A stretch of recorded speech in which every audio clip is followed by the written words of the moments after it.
Hi, you're listening to Everyday Superpower, currently known as Everyday Hay Fever, so I do, apologise in advance. I'm a little bunged up, but here you're going to be able to learn body language and how to read nonverbal communication efficiently. If you do like the topic at hand, what I would like you to do is click like and then click subscribe.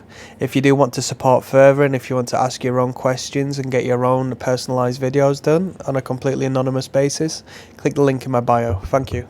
So today we're going to look at closed formation. So basically that's a smart way of saying being face to face with somebody. Alright, so standing head on with somebody.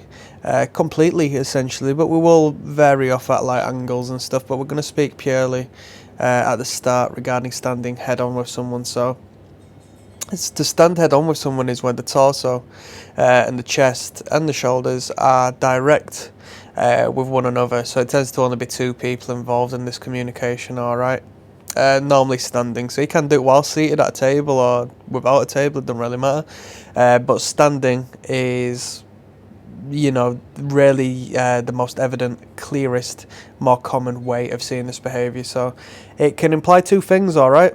Polar opposites. It can imply either intimacy or aggression. So it could either be an intimate moment spent with someone or it could be an aggressive moment spent with someone, alright?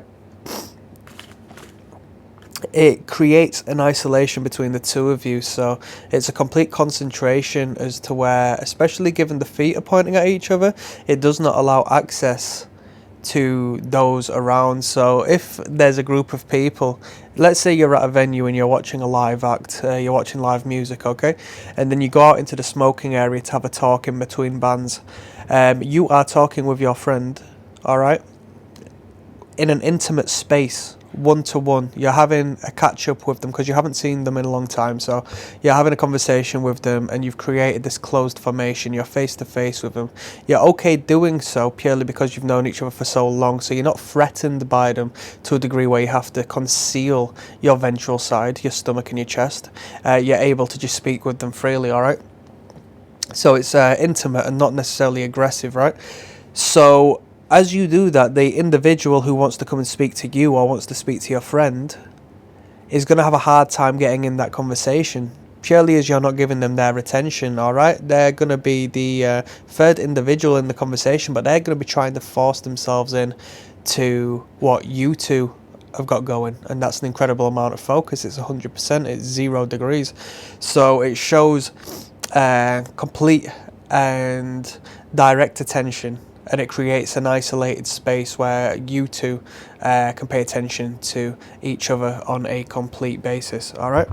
So let's continue talking about intimacy for the moment. So if an individual is stood face to face with somebody else in a relatively close environment, it does show intimacy, as the individual is not scared to a degree where they have to conceal their vital organs and so forth. So it is good for friendship building, or at least when you are speaking to someone, to end up in that position would be good.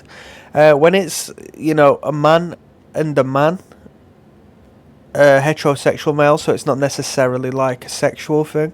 It is important to have a little bit of an angle on the bodies, purely as it can be overly aggressive if you're not like complete close friends or something of the like. But even if you are close friends, the direct fronting is still gonna spark some internalized biological threat response, which may feel, if not you, the other individual, awkward. So it is worthwhile, avoiding that and sort of blading your body a little bit. I have done videos on body blading, which is the angle as to which your body is facing when communicating with someone, and I have done a video on why we feel awkward passing people in the street, which was quite a popular video, which I've done so far. And that covers why we feel uncomfortable passing people in the street, and that is because of the ventral exposure to potential threats in the unknown, alright? So feel free to check that out if you are interested in further information. Right, so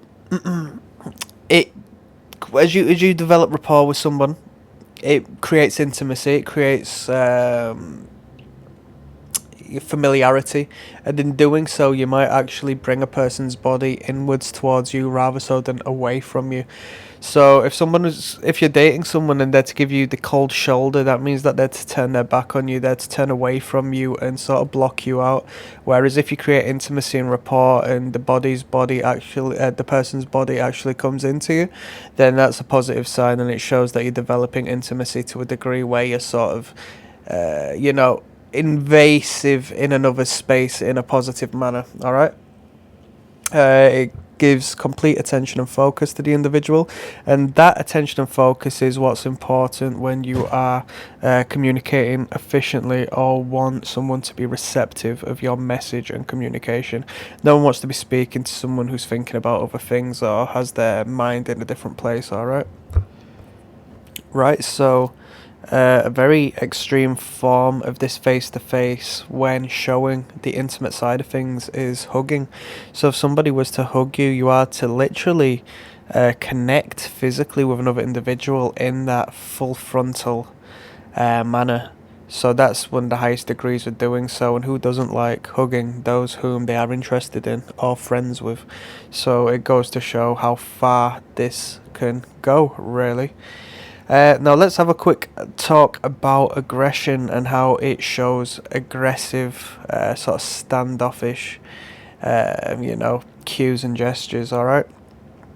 So if you were to sit lawyers at a table, disputing their point and defending their clientele, they're going to be opposing each other, okay, in direct competition.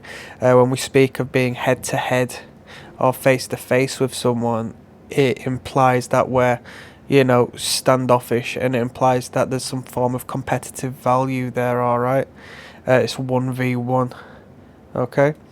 So when a man looks at another man and faces him with his direct body, that strikes, an internalized threat response within more than likely both individuals. This is purely because our internal organs are on show, and when we started to walk upright from our evolutionary ancestors, we became very sensitive and obviously started to expose our fragile internal organs and our subconscious mind, our unconscious mind, and the deeper levels, the hardwiring of our brain, for the most part, is there to ensure we survive and procreate.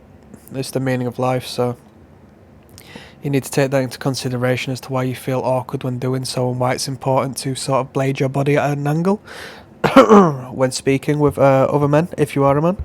And that's about it, really. There's no need to get into a complete depth in regards to the biological hardwiring of why it's aggressive. All you need to pay attention to is that if you are to stand head-to-head, face-to-face with someone, especially if masculinity is involved, it will be deemed as a potential threat. Alright? It's quite an aggressive behaviour.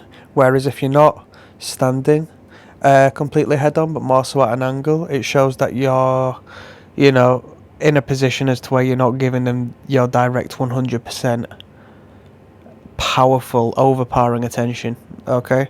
Which obviously is a good thing. You want to show that you're giving someone attention, but not to a degree where it sort of sparks and triggers this internalized fear of potential attack, alright? And that's about it. So hopefully you enjoyed this video. This was regarding the closed formation. We just call it face to face, standing head on with someone. I hope it's been of benefit, and I hope you enjoy. If you do, like and subscribe. If you want a video of your own, click the link in my bio. See ya.